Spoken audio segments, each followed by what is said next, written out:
Hey everyone, my name is Wedge. Since Battle for Zendikar's release, there have been a ton of new decks and even more variations on existing strategies for Standard. Over the course of the next few days, we're going to focus on a couple different Standard strategies you may want to consider that basically are an Obzan Aggro or a Tarka Red. Those are boring and we've talked them to death. In this video, we'll be talking about a sweet black-red aggro deck. Best part, at the end of the video, I'll give you some nice budget options to nuke the price of the deck. We get this thing under $100 easy. I hope you enjoy our deck techs, and if you do, remember to hit that like button. It lets us know what you want.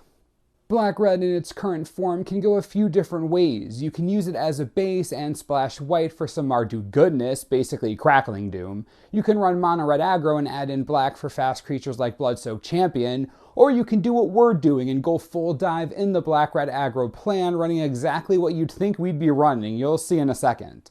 Let's get the lands out of the way. We're running playsets of Bloodstained Mire, Polluted Delta, Wooded Foothills, and Smoldering Marsh.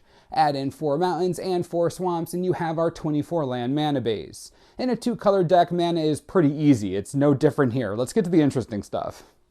We'll start at the bottom of our curve with a playset of Bloodsoaked Champion and 3 Zurgo Bellstriker. The Champion is a 2-1 for 1, already where we want to be. Also remember, it does have a useful ability. We're running an aggro deck with 24 creatures. There's a good chance we'll be attacking all the time. Raid isn't going to be a problem to trigger at all. This makes Bloodsoaked Champion particularly resilient to removal, which we all know blue players hate to high heaven, myself included. Zurgo, on the other hand, is a bit different. He is 1 mana for 2 power, so we're all good there, but having that extra point of toughness is nice. A tad more resilient than the Champion, Zurgo simply represents the other half of our 1-drop package. We only run 3 instead of 4 because he's legendary, and we really don't want to get multiples of him, ever. Our 2-drop slot is straight up a playset of Hangarback Walker. There's basically no reason not to run this card if you can fit it. It provides great value against most removal spells, it gets gigantic really quickly if it isn't dealt with, and again, it'll absorb all of the removal spells, like all of them. Everyone knows how dumb this card is, just play Hangarback Walker, it's all the value. Our 3 drops are where things get interesting. A playset of Flamewake Phoenix make the cut because this card is actually decent. It does help that there really aren't any other good alternatives since Stormbreath rotated, but still, Phoenix is fine. 3 mana for a 2-2 flyer with haste practically guarantees 2 damage gets through. On theme with Bloodsoaked Champion, the Ferocious trigger won't be too difficult to activate as you'll see soon, so the Phoenix will most likely come back again and again. It's no Chandra's Phoenix, but let's be honest, what is nowadays? Flamewake is just fine for what we're doing. Our only other 3-drop is Drana, Liberator of Malakir. Players have been trying to find a way to make Drana good since her release, and I think this deck might be exactly what she needed. Basically a no-brainer, she's an early game flyer in a metagame where most decks don't have an answer to her early, at least in the air. Manus Rider does exist, true, but most decks aren't Jeskai, and you have answers even if it does hit the board. We'll get to those later. Anyways, Drana's great. She synergizes with Hangarback Walker real well and simply provides excellent board pressure if unanswered. It's basically what you're trying to do with this deck. Ask the same question over and over again. Can you do anything about this? Your job is to punish the slow strategies. Drana makes that painfully obvious. We're only running 3 because, like Zurgo, she's legendary. We don't want too many multiples. Alright, almost done with our creatures. 4 Thunderbreak Regent are next. Another flyer, a 4-4 for 4 flyer at that, and when they try to remove it, they get a lightning bolt right to the face.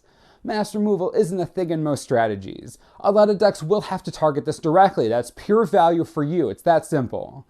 The last creature in the deck is Kolaghan the Storm's Fury, 2 of them to be exact. This dragon represents the top of our curve and the pinnacle of our brutality.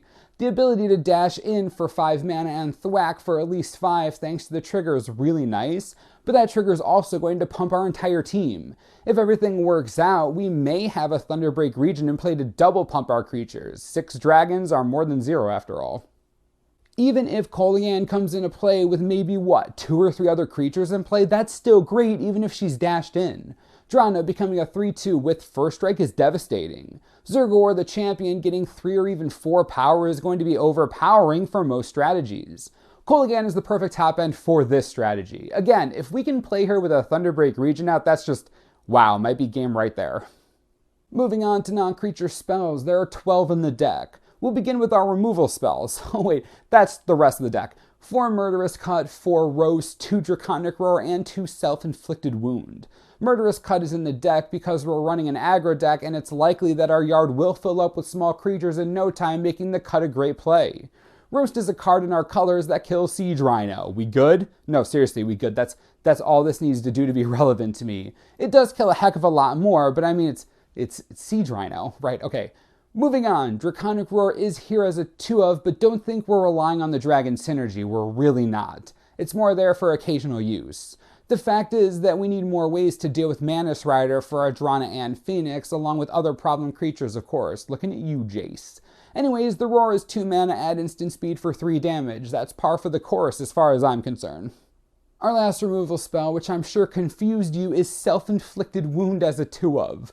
I know this seems like it should be a sideboard card because it's based on colors, but, and think about this, what have people been running since rotation? If you said every single color ever in the world ever, you would be right. That's what players are doing. You'd be surprised how many decks Self-Inflicted Wound hits. As a matter of fact, Atarka Red may be the only deck it doesn't meaningfully smack in the face.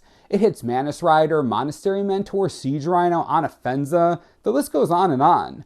Now you don't get to decide what they sacrifice, but if you play your cards right, literally, you should be using this at the most inopportune time for your opponent. Trust me, it's worth playing in the main right now. It really is.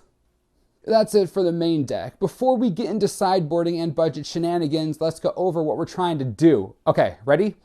Attack. That's what you do. You're playing Zurgo, for goodness sake. That card is designed to do one thing and one thing only, just attack forever. Play your Drana before a Flamewake if given the option. Charge up your Hangarback Walker instead of attacking with it. Dash in Kolaghan to attack if you know your opponent is packing sorcery speed removal. Don't be afraid to Draconic Roar or Roast literally anything that gets in your way. You're an aggro deck is what you do. Your late game is pitiful, so again, you gotta keep the pressure on. Never be stingy with burn spells, ever. I think that about covers it. Sideboarding. Bring in Duress and Outpost Siege against anything even remotely control-based. You need the hand attack and punishment for removing your board. More Draconic Roar for Jeskai Black or any other deck running Jace / Manus Rider / anything with 3 toughness that you don't like. Foul Tongue Invocation is pretty amazing against Dragonlord Ojutai or any other huge dragon that your removal can't touch for whatever reason. The last card I'd recommend for boarding is probably Radiant Flames.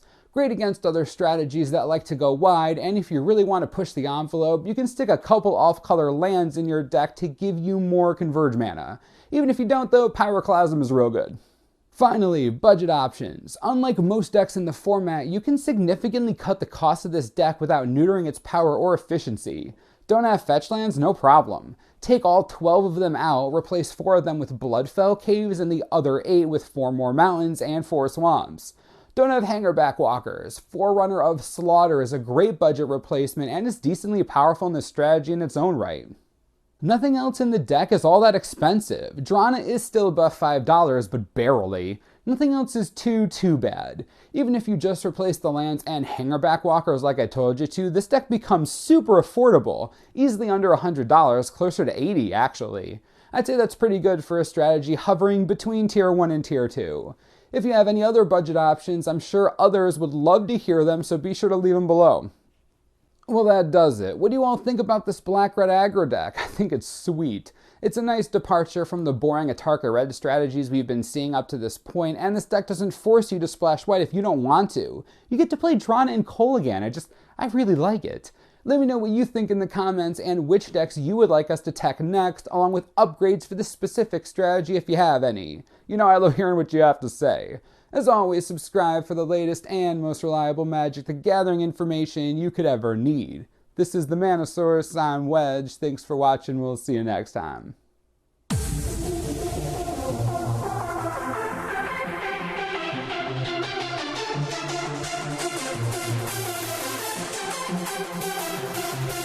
Wow.